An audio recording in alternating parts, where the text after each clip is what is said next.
Hello, everybody. Hello, everybody. Arben Unit is the Celtic name for this autumn equinox. And the exalted beings that preside over this are anciently named the Ragda and Kiryudwin. Kiryudwin is the nurse or keeper of the seeds. You're getting ready for winter. I'm going to start right off with Shawnee. This is Shawnee Carlisle here.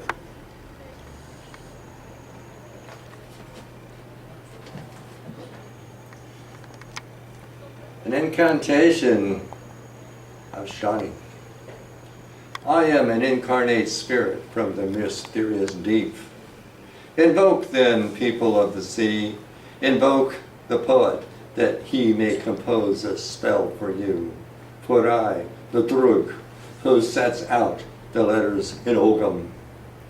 I, who part the warriors in battle, I will approach the Ra of the She, seeking a cunning poet, so that together we may concoct good incantations, for I am a wind of the sea. This is a kinushan for Shani, a memorial, a token of respect and gratitude. And he says, Muera akjiale, may the blessing of Jia attend you.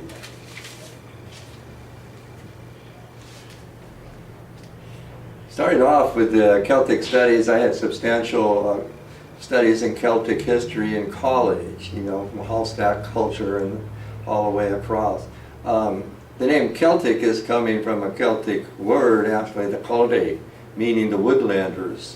And that is basically that these people lived through the middle band across the continent of Europe and across to North America.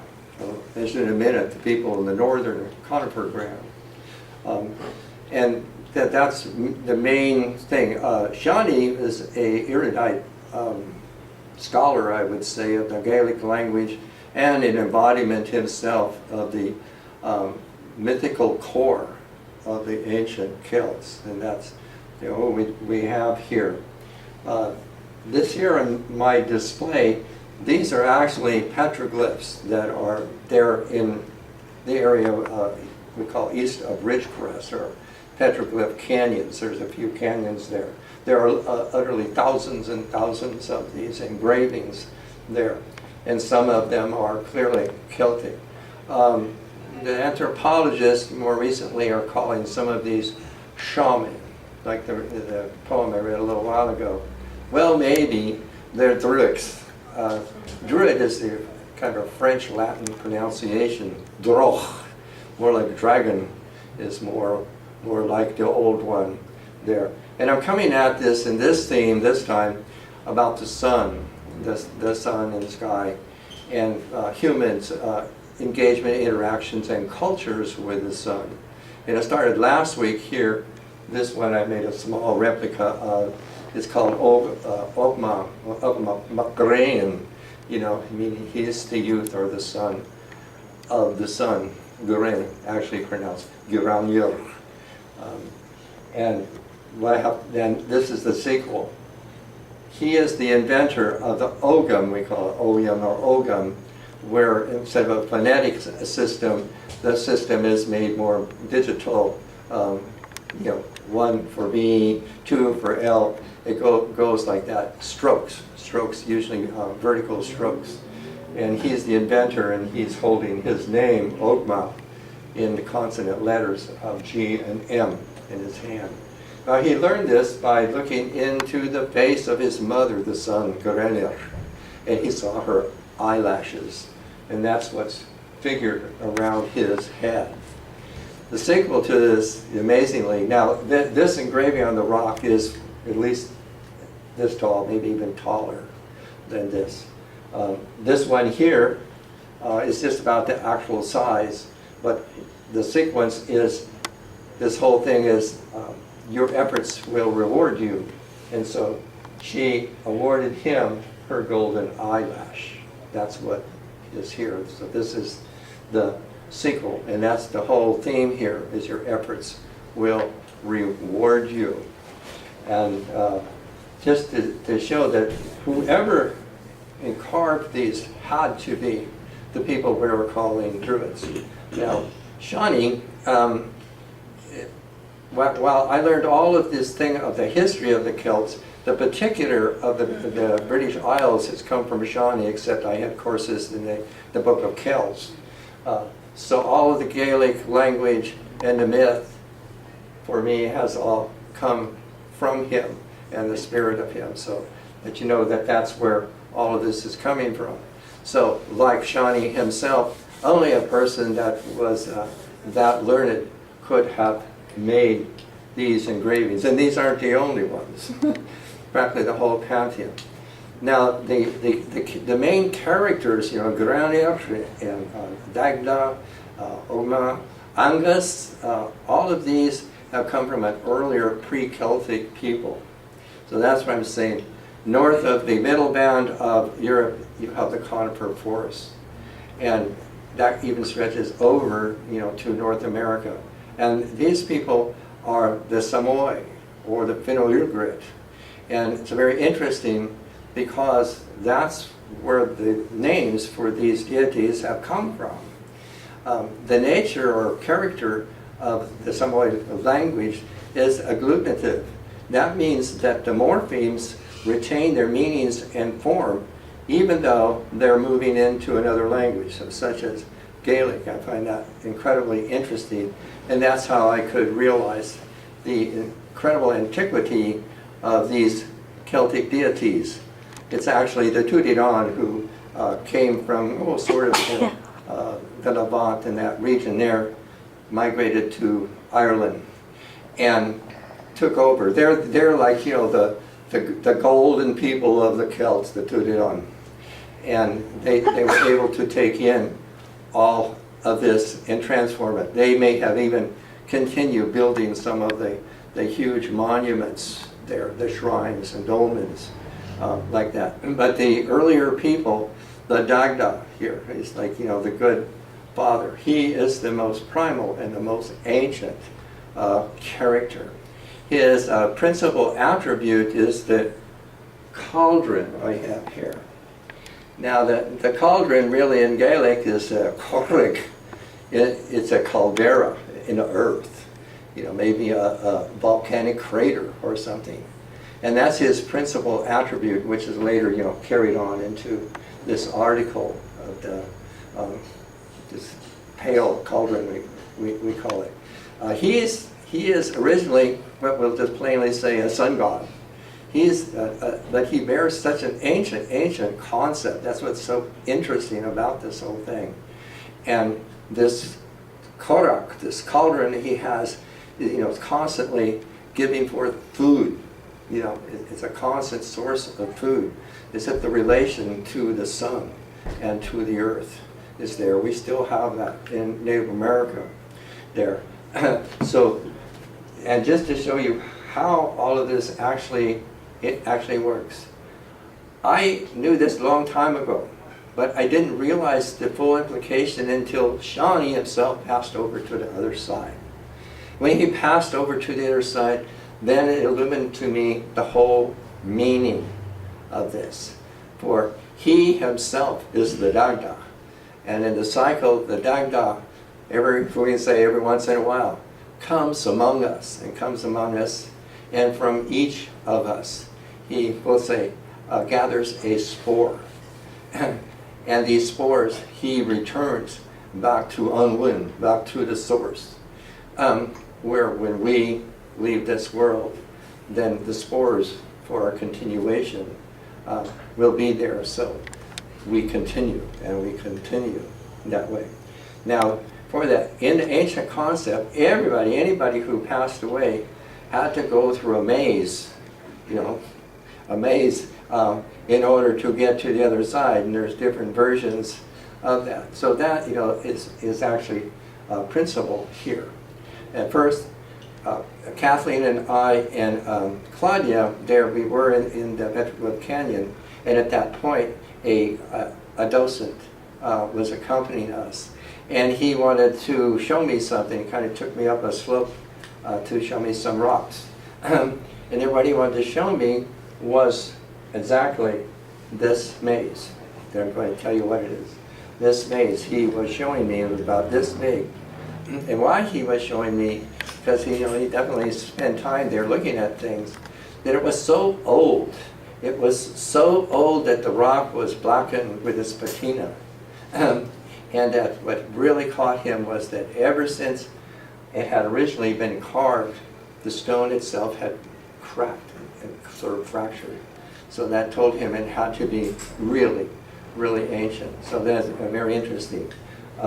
This piece is replicated on the front of the Matarengo Museum, and it was there that we had Shawnee's ashes, and we actually took them there with ceremony, and we, gave the ashes to him here.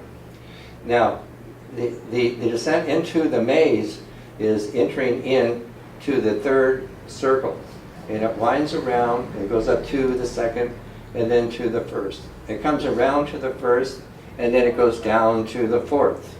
And from the fourth, it goes to the seventh and the sixth, and then to the fifth. And the fifth now goes into the center, which is the eighth.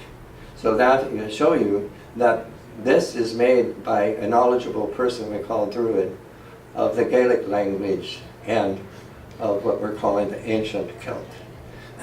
Now the Celtic Druids carried on in Scotland for a remarkably long period of time. So it's very plausible that this is not like 4,000 or 5,000 years old, like the culture, but maybe 1,500 years old. Since somebody would be plausibly like that.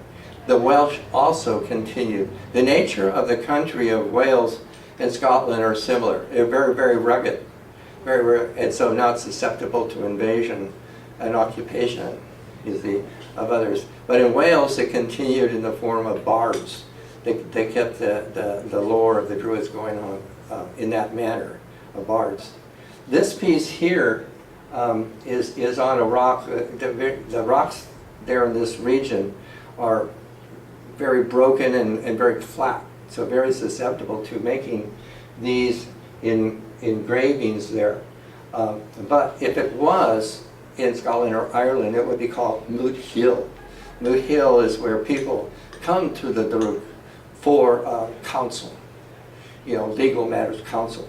So for that, here, this in the middle of him, it's a string of beads called padron. Padron means you pay the counselor. So that's what these are for. Everything here is in 8. 8 is the octave of return. So that's what we have. Everything going on here is the return. Shawnee, in its transformation, has become the horny toad, Megan, which means a chubby little man. This chubby little man. And now Ogma, who would be his grandson, is addressed in a matriarchal way. Now he's his boy, and his raised arm is "Gracias, my boy. Good job, my boy." And what he has here is that he has this rod. It's called Fin Mapul.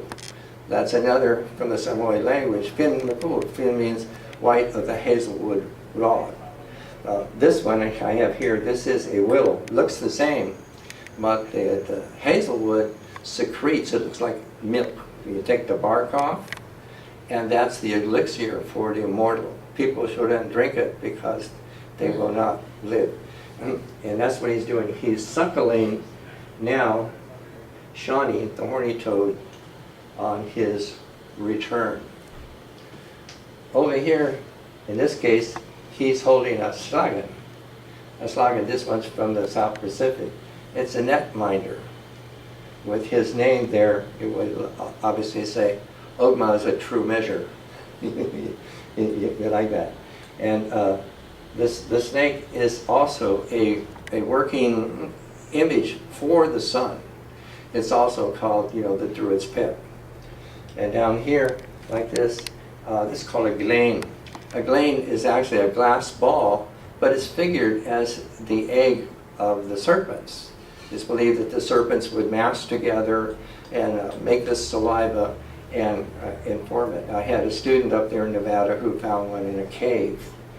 And the Druid would wear this as an amulet to help in these legal decisions there. And he's wearing a fringed skirt. This is called Uir, meaning the east, and his 3 toes, all this is the same. He is a borderline character that's rising out of the east.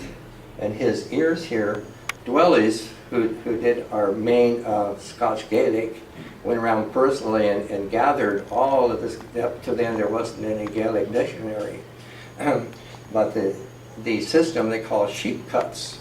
They cut the ears, and they have a whole system for that in his time. And he said it's 2,000 years old, that system. So these sheep cuts are called hind cuts, meaning hind, like the deer.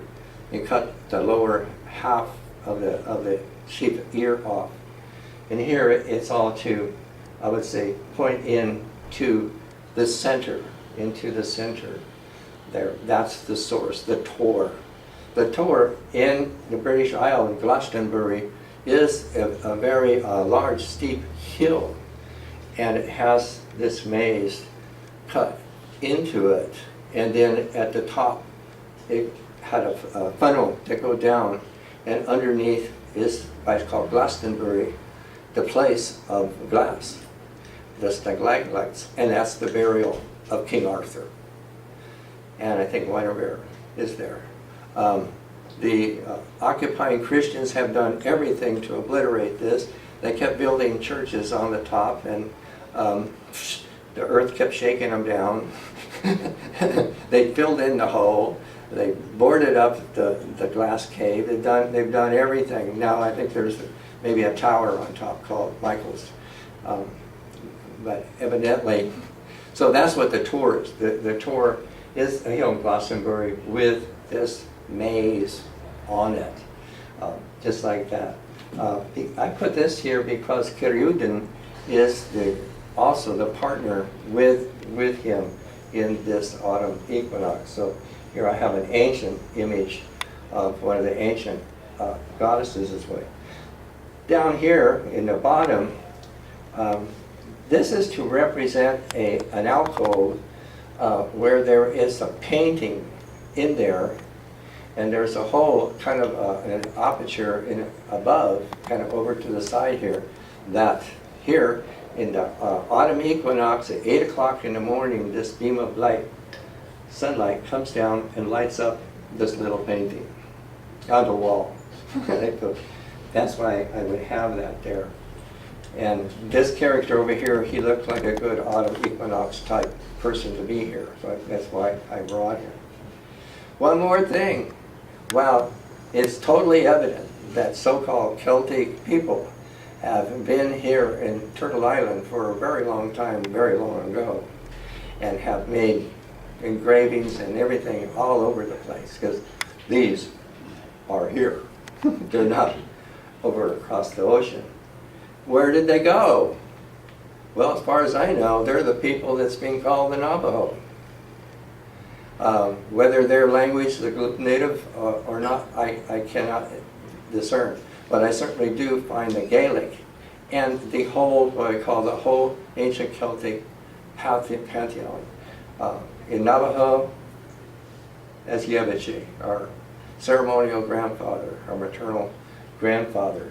And so there is so much that goes with it. Now, Navajo is a Spanish name, meaning the keepers of the field. But their own name is not the name. And their ancestors come from Khotan. That is in the east part of the northeast of the Mediterranean, Tarim Basin, where the Himalayas come down, they're right there. And Navajo can tell me, whatever you read in books, we have always had horses and sheep. And they still weave rugs and blankets there. So their ancestors, by the same name, not the name, are from that region, and the roots of their language are Turkestanic. Right across from them, on the west side of that, are the people the Americans have called Apaches. They're actually people from there. The Apache is the American name for them. Their actual name is the Turkoman. And they are actually speaking Turkish language. Geronimo was a Turk speaking Turkish. So you read it. So I put two figures here that are from the sand paintings in Navajo that are remarkably like this, and the horny toad here. There. Okay, that was a great lesson. I know you're all up with me. And let me just finish off with this one thing here, as if we're having a little interrogation with this ancient character. Now, I have to tell you, in this, the center here is Angun. Angun means the center, you know, the source. And these circles are Abren. Abren meaning the circles of life. We go through the circles of life like that. Whence came you? What is your beginning? I come from the great world. I had my beginning in Angun. Where then are you now? How come you to be where you are? I am in the little world. I come here after traversing the circles of Abred. Now I am a man near the end of that journey. What then were you in the circle of Abred before you became a man? I was in Angun, the least possible that was capable of life and the nearest possible to death. I came here in every form capable of body and life to the stage of man along the whole circle.